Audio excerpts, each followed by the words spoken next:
I think what is happening in Indian society, as well as in some of the South Asian society, is this full concept of aging, which is looked at differently by people themselves. You know, there is a kind of feeling that old age, which used to be, now it is changing, it's a period of renunciation, of disengagement, and more into spiritualism, more into religious activities. And but I think one has to also look at it in terms of the change in economic policies, the change in longevity, the change in international developments, where the 21st century brought in a new perception to aging. So what is being looked at in the country is not so much in terms of purely elder abuse and neglect, but in terms of improving quality of life of older people.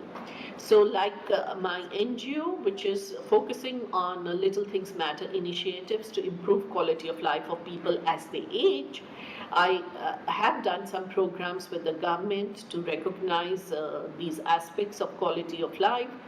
And the government has also initiated certain other schemes which work towards recognizing issues related to quality of life, and they are recognizing dementia care, they are recognizing the gender differences, they are recognizing special needs of rural people.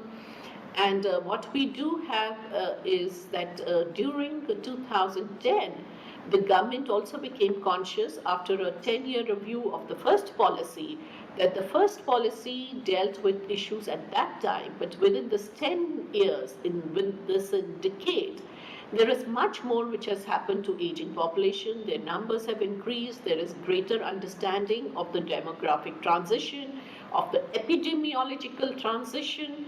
So the government's policy now needs to be reframed. So 2010, the new policy started to be built up, and we have a draft in 2011, which is going to be more effective, and it's seeking approval by the cabinet. And this adopts a more development approach. It adopts a more participatory approach of older persons. It gives a special place to senior citizens associations, and it is bringing the needs of senior citizens from their perspective and the need to put them in the development planning and to have more to do with it.